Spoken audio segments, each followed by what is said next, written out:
भगवान घिस गए, फर्श घिस गया, मालाएं टूट गई, पता नहीं कितनी सारी मालाएं टूट गई होती, क्या करते करते फिरते थे। पर माला भी टूट गई, घिस गई और सब कुछ घिस गया, पर कौन नहीं घिसा?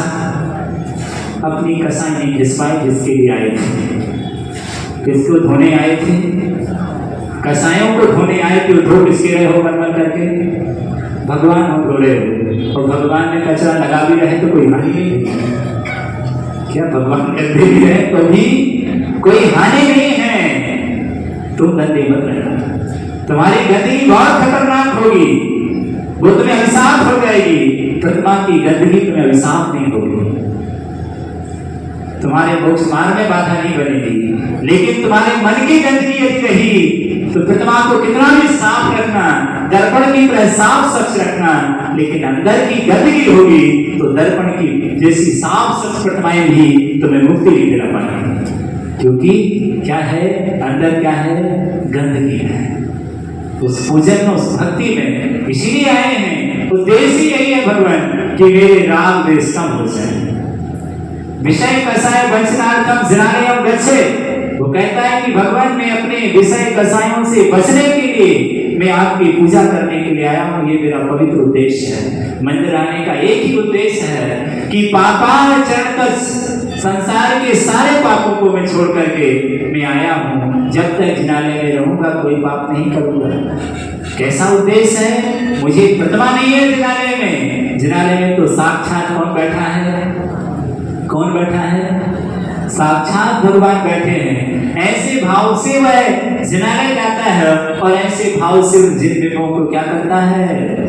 नमस्कार करता है। ऐसे पवित्र भावों से हमें भगवान को प्रणाम करना चाहिए। एक बार नहीं, हजारों बार प्रणाम करना चाहिए कि भगवान मेरा जीवन धन्य हो गया कि मैंने आप जैसे परमात्मा की पूजा कर ली है। पापाचरण तज नवन करता चित्त में से धरो, साक्षात श्री अनंत का मानव नवन स्पर्शन करो। कितनी पवित्र धारा लेके आया है। तो इसके लिए यहाँ पर बताया जा रहा है कि यदि तुमने जो पूजन की है और पूजन करने के भाव नहीं होंगे, क्रिया करने के भाव नहीं होंगे, मन इधर उधर डोलता रहा, बाजारों में डोलता रहा, तो भैया क्या होगा? आंसर तुम्हें 0 मिलेगा।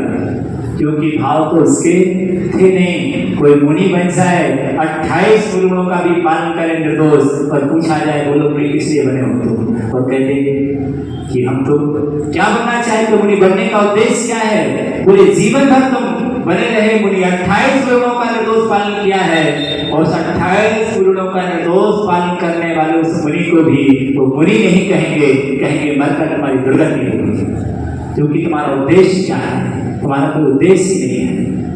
वो कहेगा कि नहीं भगवान मेरा उद्देश्य है मुक्ति पाना, विषय कसाय से बचना मेरा उद्देश्य है। इसलिए मुनि बने हो, विषय कसायों से बचने के लिए, पापों से बचने के लिए। बोलो मंदिर किस लिए आए हो? पापों से बचने के लिए, कसायों से बचने के लिए, अनर्थों से बचने के लिए मैं जिनालय में आया हूँ। भूल गए इस उद्देश्य को? जब पापों से बचने के लिए तुम जिनालय आए हो तो जिनालय में आके पाप क्यों कर रहे हो? तुम राग द्वेष से बचने के लिए जिनालय आए थे, और मंदिर में भी तुम राग द्वेष करने लगे। अरे घर और मंदिर में कोई अंतर नहीं बचा तुम्हारे। घर में थे तो जेठानी देवरानी से भर रहे थे, आए स्वादी वाले से भरने लगे। स्थिति क्या रही?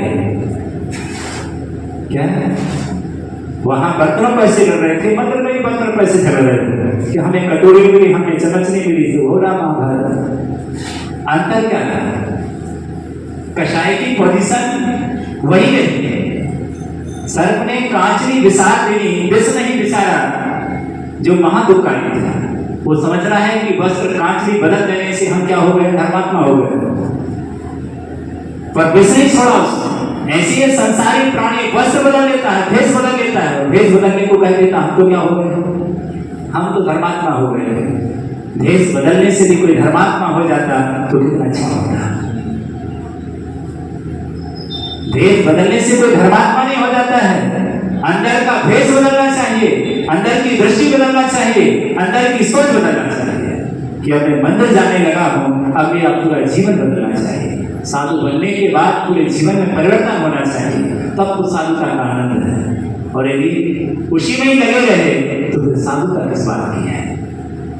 तो यहाँ पर उस भक्त के लिए कि कहीं तुम्हारा व्यर्थ ना चला जाए इतना सारा प्रसाद, तुम जीवन भर भगवान की आराधना करते रहे हो तो कुत्ते की मौत ना मर जाओ। इसलिए वो कह रहे हैं कि तुम्हें तीतर की नहीं, तुम्हें किसी तीर्थंकर की मौत मिले, इसलिए तुम क्या करो, ऐसी भूल मत करो। तुम तो अच्छे से आराधना करना, एक जातिवाद, पक्षवाद, संघवाद, पंथवाद इन सबसे बाहर निकलना, तब तुम्हें क्या मिलेगा, धर्म मिलेगा। और जातिवाद में घुसे रहोगे, पंथवाद में, संघवाद में, मंदिरवादों में, इनमें कभी न किसी को धर्म मिला है और न कभी मिलेगा। नरक मिलेगा जरूर, पर तुम्हें मोक्ष नहीं मिलेगा, चाहे मैं हूं अथवा आप, क्योंकि ये धर्म का स्वरूप है ही नहीं। धर्म इन तमाम चीजों से उठकर ऊपर उठा हुआ है। वो कह रहे पहले ऊपर उठो, समय दर्शन का मायना ऊपर उठिए सब चीजों से। जब ये सब चीजों से आप ऊपर उठेंगे तब आप समझ पाएंगे कि अब धर्म का स्वरूप क्या है, क्योंकि विराट होना चाहिए उसके लिए, पर वो बहुत संकुचित हो चुका है। संकुचित में धर्म कैसे मिलेगा? ऐसी भावना जब मेरे अंदर आ जाएगी तब वाकई में इस जीवन का उत्थान होगा।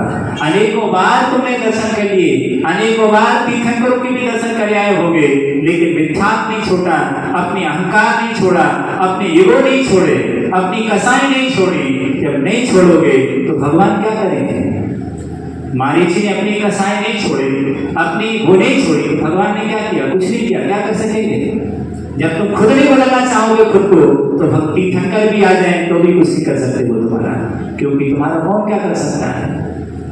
खुद बदलने की कोशिश कीजिए कि हम खुद बदलेंगे। हम जब हम खुद बदलेंगे तो क्या होगा? हम सुधरेंगे, जग सुधरेगा, हम बिगड़ेंगे, जग बिगड़ेगा। इस नीति को प्रत्येक व्यक्ति को ध्यान में रखना चाहिए कि हमें खुद अपने आप को बचाना है, हमें खुद कसायों से बचना है, हमें खुद ऐसे काम नहीं करना जिससे सामने वाले को विकल्प हो जाए। हमारे धर्मात्माओं के इतने अच्छे विचार होने चाहिए कि तुम्हारी चर्याओं से, तुम्हारे विचारों को देख करके अपने आप अधर्मात्मा धर्मात्मा बन जाए। तब तो बड़ी बात है धर्मात्माओं का नेचर, धर्मात्माओं की प्रकृति। कि देखो मैं धर्मात्माओं के बीच गया था और रहते रहते वो इतना अच्छा बन जाए कि पापी भी आ जाए हमारे समागम में तो धर्मात्मा हो जाए। ऐसा ना हो जाए कि धर्मात्मा ही पापी हो जाए, ऐसा कार्य ना हो। इतनी अच्छी पवित्र दृष्टि उस धर्मात्मा के अंदर होना चाहिए। तो इस तरह से यहाँ पर वह क्रिया को करे पर उसके उद्देश्य को, अपने भाव को निर्मल रखे कि यही पवित्र उद्देश्य हमारे जीवन को आगे बढ़ाने वाला है। और आगे क्या कहते हैं? दुख नाश की प्रार्थना करते हैं कि परमात्मा आप दुख का क्षय कीजिए।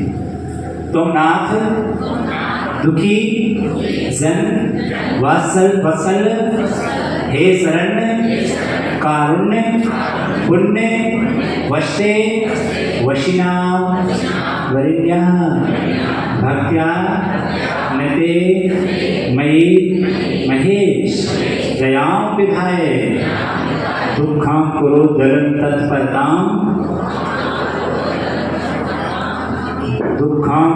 दुःखं कुरु दलं तत्परतां विदेही। तुम नाथ दुखी जन वत्सल हे शरण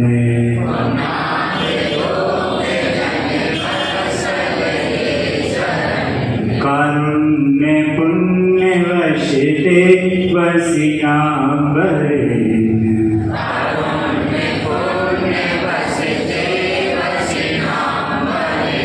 भक्त्यानते मयि महेश दयां विधाय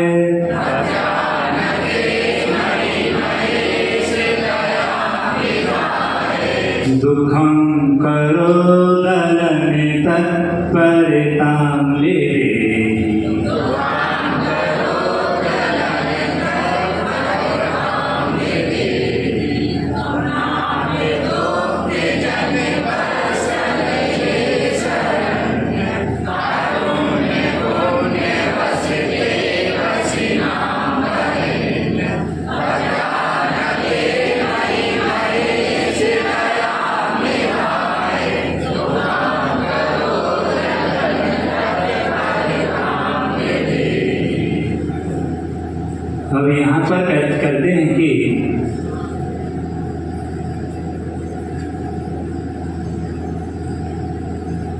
दुख का नाश हो उसके लिए प्रार्थना करता है भक्त भगवान से कि भगवान मेरे दुखों का दुख खो कम खो वोइला हो श्रीवणम समाहि मन जिन गुण संपत्ति हो दुर्बत्सा कि भगवान मेरे दुखों का क्षय हो। तो यहाँ कहते हैं कि तुम नाथ हे परमात्मा दुखी जनवत्सल, आप हमेशा दुखी प्राणियों पर क्या रखते हैं?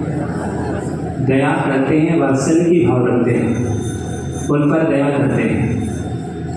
हे शरण्य, आप सगल जगत के प्राणियों को क्या करते हैं? शरणागत हैं, शरण देते हैं, कारुण्य पुण्य बसते हैं और आप करुणा की पवित्रता की बसते मने भूमि हैं।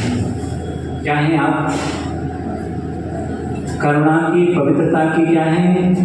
भूमि है। भगवान को बता रहे हैं जैसे भूमि में पवित्र भूमि बीज डाल दो तो क्या होगा? वह बीज अंकुरित होगा, श्रेष्ठ उत्पन्न होगा, क्योंकि उपजाऊ भूमि है। तो यहाँ कहते परमात्मा करुणा पवित्रता की भूमि है। आपके चरणों में हम एक बार भी प्रणाम करेंगे तो एक बार नहीं, हजार हजार गुना हमें फल मिलेगा। ऐसी उपजाऊ भूमि है जहाँ पर इतना सा भी डाला जाता है तो इतना सा डालने पर भी इतना भारी मिलता है। तो आप ऐसी पवित्रता की भूमि है। आपको कोई धोखे से भी प्रणाम कर ले तो भी शांति से पुण्य का संचय होता है। तो कहते हैं कि भगवान इस प्रकार वशिनाम वरेण्य, और क्या है कि आपने वशिनाम वश में कर लिया है। किसको? इंद्रियों को। इंद्रिय रूपी अरण्य जंगल को आपने क्या है? अपने वश में कर लिया है। तो वशिनाम वरेण्य, इंद्रियों को जितेंद्रिय, और ऐसे परमात्मा को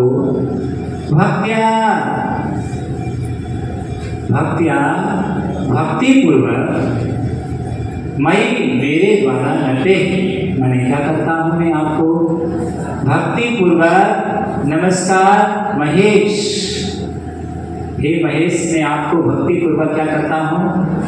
प्रणाम करता हूँ। क्यों करता हूँ? दया विधाए, दया कीजिए। क्या दया कीजिए? तो कहते हैं कि दया करके दुखाम कर उद्धरण तत्परता ही कि हे भगवान, मैं इस अनंत संसार में दुख रूपी अंकुरों का उद्धरण करो, नष्ट करो। माने मुझे अनंत दुख में संसार में भोग रहा हूँ, तो आपसे एक ही प्रार्थना करता हूँ कि मेरे संसार के दुखों का क्या हो? दुख खो, क्या हो जाए? एक ही प्रार्थना करना भगवान से कि मेरे दुखों का क्षय हो, दुख खो, मेरे दुखों का जैसे बने वैसे क्या हो? भगवान क्षय हो। ये कहते ही सब कुछ मिल जाएगा, सारी समस्याओं का समाधान होगा आपके लिए। ऐसा नहीं भगवान से कुछ मांगा नहीं जाता है, भगवान से मांगा जाता है, प्रार्थना करता है कि मेरे दुखों का क्षय हो। 6 प्रार्थनाएं करता है भगवान से, 6 बातें मांगता है। कितनी बातें? 6 बातें। दुख खो, क्या हो जाए? मेरे दुखों का क्षय हो। दुखों का क्षय कब तक नहीं होगा? जब तक कर्मक हो, जब तक कर्मों का क्षय नहीं होगा। भगवान से कहता है दुखों का क्षय हो, कर्मक हो, मेरे कर्मों का भी क्षय हो। फिर क्या कहता है? कर्मक हो, भोला हो, हे परमात्मा मुझे क्या हो जाए? भोला हो, मुझे बोधि की प्राप्ति हो, क्योंकि कर्मों का क्षय जब तक नहीं होगा जब तक बोधि की प्राप्ति